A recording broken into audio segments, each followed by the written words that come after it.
Est-ce qu'on ne serait pas en train de voir l'Ethereum ressusciter? Les gars, la chart est trop bullish selon moi. On va aller analyser tout ça. On ira bien évidemment parler du BTC qui est aussi bullish. Et on ira faire un tour sur plusieurs altcoins, dont le DOT. On est venu faire quelque chose d'assez intéressant. On a le ZRO à mon avis qui va exploser. Bref, que des bonnes choses. On est parti. Crypto, millions. Crypto, millions. Crypto, millions.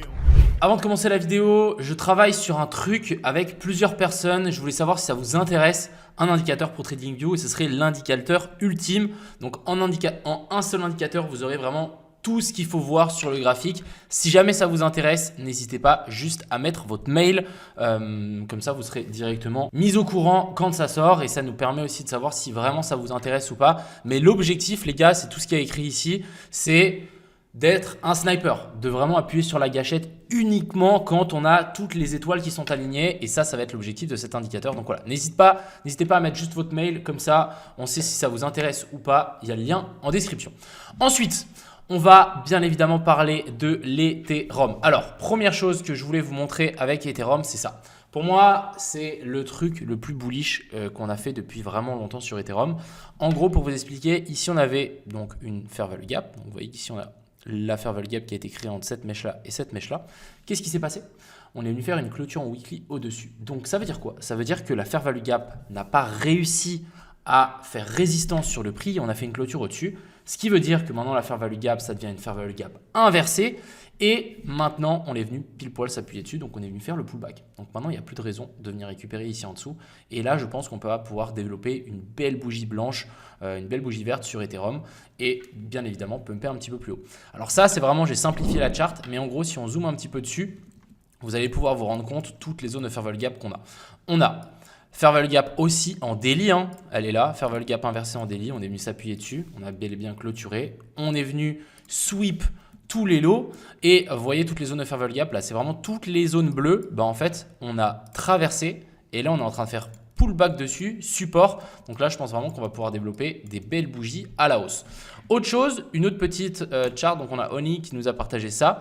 À côté, à gauche, on a la charte du BTC avec cette fameuse trendline. On l'a breakout, on a latéralisé un petit moment et ensuite, vous voyez, on a eu un petit pump. Bon, un petit pump, c'est quand même un joli petit pump de plus de 10 000 $ sur le BTC. Et là, l'Ethereum est en train de faire exactement la même chose. La trendline a été breakout, on est en train de latéraliser et normalement, on devrait aussi avoir un pump. Donc, moi, je pense que Ethereum va s'envoler. J'ai toujours ma position dessus. Donc l'objectif, ça va être au moins chercher ici la zone des 2100 $. Si on dézoome un petit peu, on va peut-être passer en monthly, voir un petit peu ce qu'on a. On a une zone de fair value gap ici qui va, à mon avis, être un petit peu chaud à passer vers la zone des 2500. La bougie ici, regardez-moi ça en monthly, on va créer un doji. Donc c'est une bougie sans corps. Ça veut simplement dire que on est potentiellement en train de se retourner. En général, quand on fait des bougies sans corps comme ça, c'est que le mouvement est un peu, on va dire, à l'arrêt, indécis. Par contre, moi, ce que j'aime beaucoup ici, c'est le fait qu'on est descendu super bas et on est remonté. Le mieux, ce serait que dans un jour, on ait vraiment une bougie blanche et on cherche plus haut et qu'on fasse un marteau. Et si on fait ça, les gars, en monthly, c'est vraiment bullish. Bon, pour le moment, on est bien parti. Je pense sincèrement qu'il va pouvoir continuer un petit peu à pousser ici. Mais vraiment, le fait qu'on est venu chercher toutes ces zones de fair value gap inversées, c'est incroyable. Vraiment, c'est vraiment le truc le plus bullish que j'ai jamais vu. En plus en weekly, quoi. Ici, du côté donc de Bitcoin contre Ethereum, on est venu sweep les lows qu'on avait là. Même chose sur Ethereum, donc la dominance de l'Ethereum. On est venu sweep les lows. Donc là, moi, je m'attends quand même à un petit pump. Donc je m'attends à ce que l'Ethereum pump plus que le BTC. Si on parle donc de ça, on peut parler de la dominance du BTC qui est pour le moment est venu sweep la mèche. On est en train de faire, allez, je vais quand même le dire, un petit bull flag, mais pour le moment, rien de sûr. Il faudra voir si on breakout, chercher un petit peu plus haut. Mais pour le moment, voilà, on latéralise, on est venu sweep du coup la dernière mèche. Donc maintenant, on va voir comment ça va se goupiller ici. Mais c'est intéressant.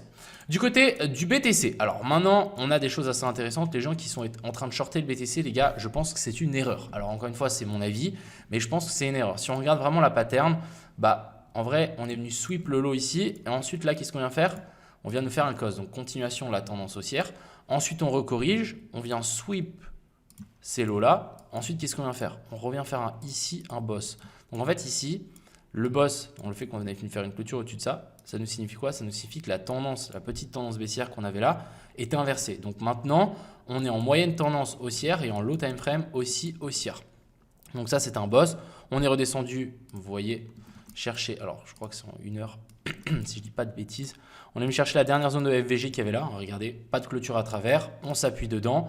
Là, on est en train de repousser un petit peu. C'est normal qu'on galère un petit peu parce qu'on a une FVG ici qui, bien évidemment, fait le taf. C'est pas une FVG facile à traverser, donc il faudra voir comment ça va se faire, mais la moindre clôture à travers, ça va être plutôt pas mal. Et simplement, on viendra chercher les highs qu'on a laissés là. Et au-dessus de tout ça, on a quoi? On a la zone des 0,108, on a un equal high ici vers la zone des 100 000 $. Et bien évidemment, si ça s'excite un petit peu, je pense qu'on peut vraiment chercher ces zones-là.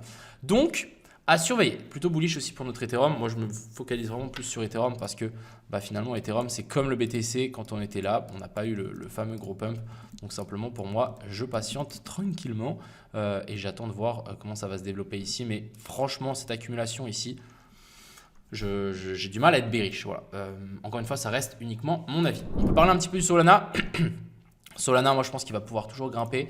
La fair value gap ici en daily, regardez-moi ça, elle est extrêmement bien respectée. Après le boss, donc moi je m'attends vraiment ici à un rebond et la prochaine target, clairement, ça va être chercher ici cette equal high vers la zone des 180. Si on vient chercher cette zone-là, ça peut être super intéressant. Ensuite, descendons un petit peu, je voulais vous parler du ZRO. Alors ZRO, j'ai ouvert une position. Je pense sincèrement les gars, on va pouvoir vraiment s'envoler sur le truc. La chart est trop bullish, genre vraiment la chart est trop bullish. Fair value gap en daily, donc elle était là, elle a été extrêmement bien respectée. On a fait une clôture, donc une bougie d'avalement dans la tendance dans le sens de la tendance, plus la fair value gap, donc daily a été bien respectée. Et ensuite ici en 4 heures, alors attendez, je crois qu'on l'a mal respecté celle-là, mais on est venu se rappuyer dessus. Donc voilà, moi je pense sincèrement que ici le Z0, au bout d'un moment, il va juste s'envoler. Et la target, ça va être chercher, je pense, les equal high qu'on a laissé ici au-dessus. Donc ça peut nous donner un très joli RR. De plus, est-ce que vous reconnaissez ce bottom? Bottom en Adam et Ève, donc c'est un V plus un truc arrondi. On est venu chercher la dernière zone de fair value gap qu'il y avait là. Moi, je vois du upside. Ensuite, passons un petit peu sur d'autres cryptos. Je voulais vous parler du DOT. Alors, le DOT, je vous avais montré cette position. Malheureusement, je crois qu'on s'est fait front run. Alors, moi, je ne l'ai pas prise, mais ouais, on s'est fait front run à quasi rien. Donc, en fait, ce qui s'est passé, c'est qu'on a front run la fair value gap. Alors, c'est quoi en weekly peut-être? Ouais, on a une front run la fair value gap en weekly. C'est pas grave, il y a un monde où on y revient. Mais en tout cas, clairement, le DOT, c'est un bon achat selon moi. Il y a quand même un 200% pour venir chercher le haut du range. N'oublions pas, on est sur un range, le bas du range, le haut du range. Là, on est venu sweep le bas du range plus fair value gap inversé. Pour moi, c'est juste, quand je vois ça, les gars, mes yeux brillent. Alors vraiment, c'est les patterns que j'attends depuis des mois. Ensuite, je vais vous parler peut-être, qu'est-ce que je voulais vous parler? Peut-être du Gala. Ouais, je voulais vous parler du Gala parce qu'on avait quelque chose d'assez intéressant. Donc encore une fois, un sweep du lot, c'est vraiment pas mal. Ensuite, vous voyez la zone de fair value gap, pour le moment on galère. Et là, je vais vous montrer comment on aurait pu prendre une position. Vous voyez ici, des fois on ne sait pas exactement où est-ce que la correction dans la hausse va se terminer. Vous voyez ce qui s'est passé ici? On est venu sweep. Et comment savoir quand est-ce que ça va se terminer? Simplement, on attend une inversion structure. Est-ce que dans toute cette baisse, on a eu une inversion structure? Non. En fait, la vraie inversion structure, elle s'est faite après le sweep. Ici, on a sweep et là, on vient faire un nouveau plus haut. Et qu'est-ce qui se passe ensuite en 4 heures? Vous voyez ici la FVG qu'on a créée en 4 heures. En fait, on revient se rappuyer dedans. Et hop, clôture dedans et ensuite on repart. Et là, vraiment, on a la validation qui nous dit OK, là, il faut in. Donc, vraiment, le setup qu'on aurait pu prendre, c'est ici dans la FVG, stop loss ici en dessous. Et du coup, là, on va pouvoir vraiment target, je pense, des equal high, genre des trucs comme ça. En tout cas, ici, ça peut vraiment nous donner un très bon RR de 8. Encore une fois, maintenant, l'entrée est passée. Si jamais on revient tester cette zone-là, ça peut être intéressant. Mais voilà, ce que je voulais vous montrer, des fois les gars, il faut vraiment être patient. Et je vous dis un truc, les fair value gap qui viennent d'être créées, donc par exemple celle-ci, elle vient d'être créée, elle a tellement plus de chances de fonctionner que la fair value gap qui est là depuis longtemps. Par exemple, la grosse fair value gap qui est là, il y a moins de chances qu'elle fonctionne que la fair value gap qu'on vient de créer. Et quand on vient de créer une zone de fair value gap, les gars, il va falloir se positionner. C'est pour ça que des fois, il faut vraiment être patient et des fois, il faut vraiment être devant le graphique parce que les zones de fair value gap, elles vont se créer pendant uniquement 4 heures. Et ensuite, après 4 heures, on les a touchés et on est reparti. Voilà un petit peu ce que je voulais vous montrer. On peut peut-être parler, je sais pas quel autre coin. Ah bah oui, on peut parler de IMO pour finir. Voilà, c'est mon dernier avertissement.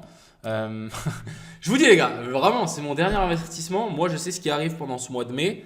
Vous allez être choqués. Genre vraiment, on va être choqués. Je pense que ça va être le mois le plus bullish pour IMO, en tout cas en termes de news. Donc voilà, on va être choqués. Je suis là pour vous choquer en fait. Je suis là pour vraiment créer le meilleur projet crypto. Je suis là vraiment pour rendre la commu de Crypto Millions, entre guillemets mon image, fière de faire partie de cette commu et juste qu'on détruise toutes les autres communes en fait. Juste pour qu'on leur montre, les gars, on est les meilleurs. Vous allez faire quoi? Vous allez faire quoi? C'est notre objectif. Donc voilà, on a cassé la trendline. Après, bien évidemment, c'est une trendline sur un coin de 17 millions de market cap. Mais ça sera bientôt plus le cas. Bref, voilà ce que je voulais vous dire aujourd'hui. J'espère que cette vidéo vous a plu. On a Ethereum qui, pendant notre vidéo, continue à faire cette petite montée tranquillement mais sûrement. J'aime beaucoup.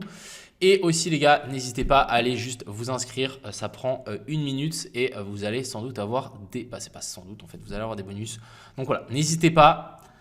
Il y a le lien en description. Je vous souhaite à tous une excellente journée. C'était Crypto Millions. Ciao.